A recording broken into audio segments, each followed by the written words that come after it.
Welcome students. आज हम लोग पढ़ने वाले हैं एक बहुत ही शिक्षाप्रद, ज्ञानप्रद और रोचक कहानी जिसका नाम है समझदार मंत्री। जैसा कि आपको कहानी के शीर्षक से ही पता चलता है कि इसमें समझदारी और बुद्धिमानी की बात की गई होगी। तो आइए इस कहानी को पढ़ते हैं। सब्सक्राइब कीजिए हमारे चैनल सुपर स्टडी क्लासेस को और बेल आइकन को दबाइए ढेर सारे एजुकेशनल वीडियोस देखने के लिए। विजयनगर का राजा कुंतीराज अत्यंत महत्वाकांक्षी था। महत्वाकांक्षी मतलब जिसकी अनगिनत इच्छाएं हों, यानी बहुत सारी इच्छाएं हों। वह चाहता था कि चारों ओर उसकी विजय पताका लहराए। राज्य विस्तार की आकांक्षा से वह, आकांक्षा मतलब इच्छा, आकांक्षा से वह पड़ोसी राज्यों पर हमला करवाता रहता था। हमला मतलब आक्रमण।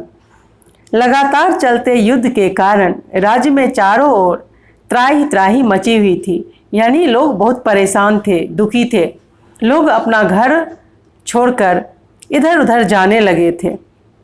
मंत्री वीरभद्र प्रजा की दुर्दशा से चिंतित थे। दुर्दशा मतलब अत्यंत खराब हालत। उन्होंने मन ही मन तय किया अंतहीन युद्ध को रोकना ही होगा। यानी राज्य विस्तार की इच्छा से राजा लगातार युद्ध कर रहा था। उस युद्ध का कहीं कोई अंत ही नहीं हो रहा था। इसलिए मंत्री वीरभद्र जो था वो प्रजा की बुरी हालत देखकर सोच रहा था कि आखिर इस अंतहीन युद्ध को रोकना ही होगा। अगले दिन शाम को राजा कुंतीराज अपने बगीचे में टहल रहे थे। मंत्री वीरभद्र चुपचाप उनके साथ साथ चल रहे थे। कुछ देर बाद राजा ने पूछा, वीरभद्र क्या बात है, आज आप बिल्कुल चुप हैं? राजा, मैं पेड़ पर बैठे उन तोतों की बात सुन रहा था। वीरभद्र ने कहा, क्या आप पक्षियों की बोलियां भी समझ लेते हैं? यह बात तो आपने कभी बताई ही नहीं। पशुओं की बातें तो आप समझते हैं, इसके कई उदाहरण मैं स्वयं देख चुका हूँ। और मंत्री वीरभद्र जो था वो पशु पक्षियों की बातें भी समझते थे। उनमें ये एक अजीब सी कला थी कि वो पशु पक्षियों की बातों को समझ जाते थे। राजा ने कहा, मैं जानता हूँ, मैं कई उदाहरण देख चुका हूँ कि आप पशुओं की भाषा भी समझ लेते हैं। बताइए ना, ये तोते क्या बातें कर रहे हैं? राजा ने उत्सुकता से पूछा। यानी राजा को जानने की बहुत जिज्ञासा हो रही थी कि आखिर तोते क्या बात कर रहे हैं। मंत्री ने कहा, महाराज छोड़िए, ये तो नादान पक्षी हैं। नादान मतलब जिनको किसी प्रकार की बुद्धि या ज्ञान नहीं हो, ना समझ हो। ये तो यूं ही कुछ भी बोलते रहते हैं। अब तो राजा की उत्सुकता और भी बढ़ गई। उन्होंने तनिक क्रोधित होते हुए कहा, अब तो आपको बताना ही होगा। पर महाराज, आप इनकी बातें सुनकर नाराज हो जाएंगे। आप मुझे प्राणों की भीख दे तो मैं आपको इनकी सारी बात बता दूंगा। मंत्री ने होशियारी से कहा। हाँ हाँ, तुम बताओ, राजा बोले।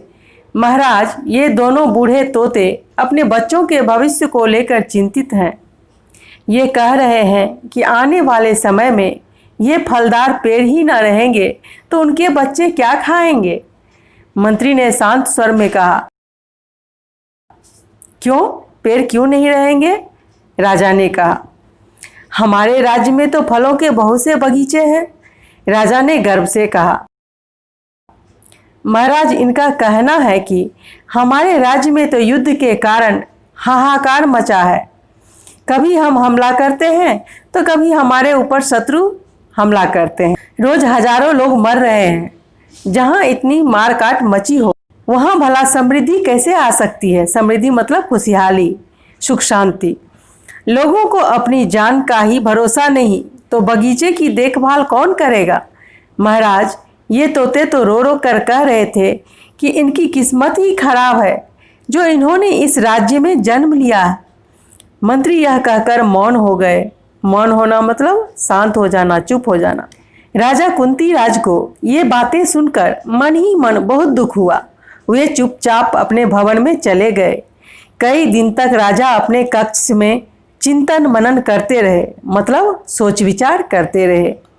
एक सुबह सभी दरबारियों तथा सेनापतियों की सभा बुलाई गई। राजा कुंतीराज सभा में आए और बोले, सेनापति, अपनी सेनाओं को वापस बुला लीजिए। मंत्री जी, पड़ोसी राज्यों को उनके भूमि व अन्य संपत्ति वापस कर दीजिए। सब पड़ोसी राज्य के राजाओं को संदेश भिजवाइए कि यदि उन्हें हमारी मित्रता स्वीकार हो तो अगले सप्ताह के उत्सव में अवश्य आएं।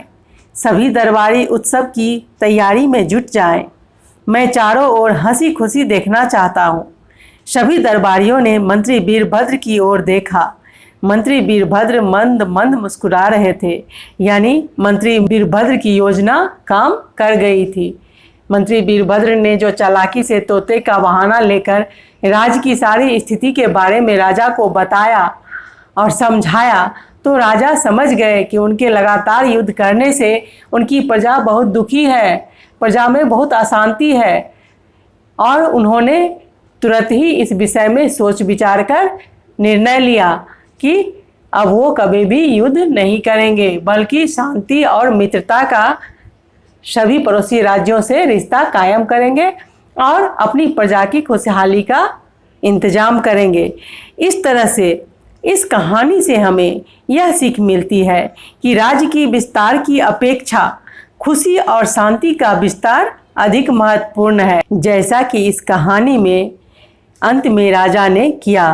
राजा को वीरभद्र की बात समझ में आ गई और उसने समझ लिया कि राज्य विस्तार की अपेक्षा प्रजा की खुशी जो है ज़्यादा महत्वपूर्ण है, और इसलिए उन्होंने युद्ध करना बंद कर दिया और एक बहुत बड़े उत्सव की तैयारी की, जिससे कि प्रजा को खुशी मिले और प्रजा में जोश आए, उत्साह आए और सब में नवजीवन प्रारंभ हो। तो उम्मीद है ये कहानी आपको बहुत अच्छी लगी होगी। अगर आपको ये कहानी बहुत अच्छी लगी हो तो अब आप इस वीडियो को लाइक कर दें और साथ ही अपने दोस्तों के साथ इसे ज़्यादा से ज़्यादा शेयर करें। अगर आपने इस चैनल को सब्सक्राइब नहीं किया है तो इसे सब्सक्राइब कर लें। तो आज के लिए बस इतना ही। धन्यवाद।